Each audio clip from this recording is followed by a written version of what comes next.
Would you like to take a ride round? Maybe watch the red sun go down by the railroad track. One of the great things about the job that I have is seeing young stars become superstars, become famous, become successful.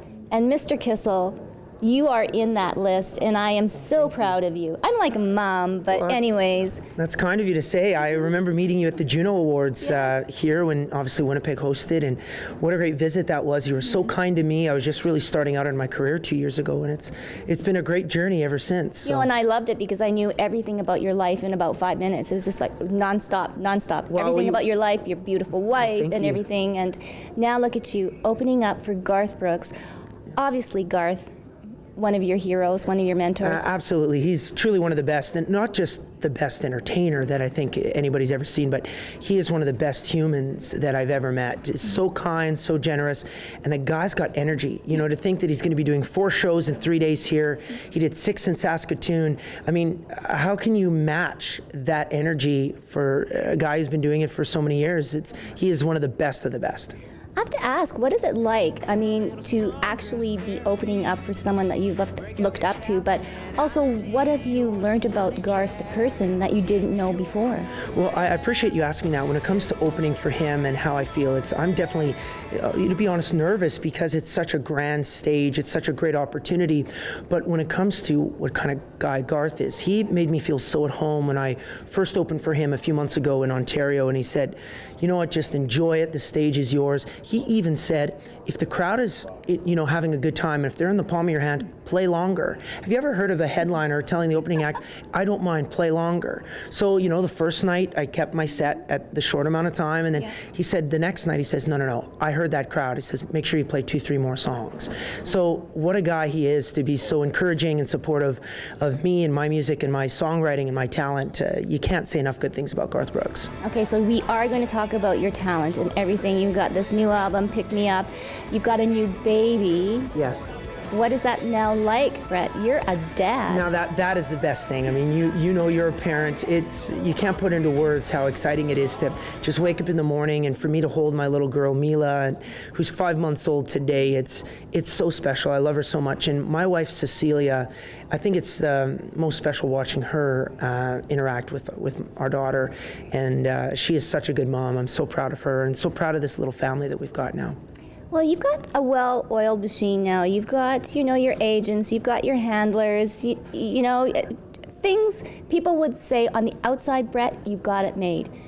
But what's happening on the inside of Brett Kissel right now? Oh, that's a great question. I think we're always striving to do things bigger and better, but I think one of the big things that we want to do is look at our reach.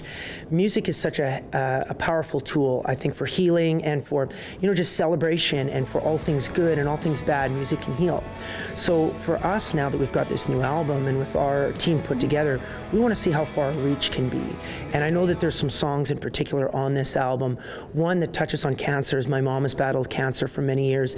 The song's called I Didn't Fall in Love with Your Hair. It's a song I'm very passionate about.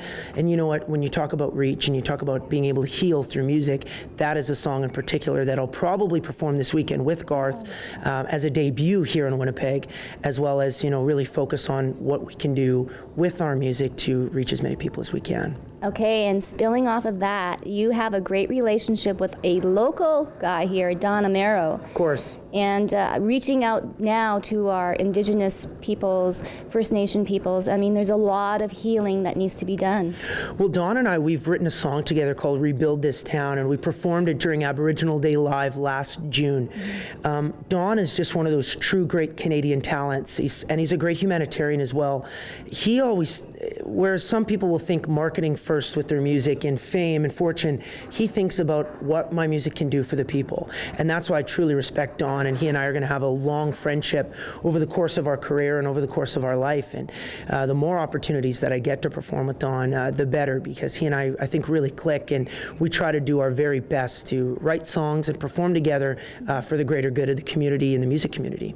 Wow. Are you going to run for like prime minister or something like in the near future? I don't know. That's a tough job. I think of all the jobs that there are out there, I think I'd probably be a cattle rancher sooner than a politician or what have you. But I'll tell you what, I'm going to stick with music for now, if you don't mind. Oh, we don't mind. And now that you are a father, you know, you have Mila and you have your wife too.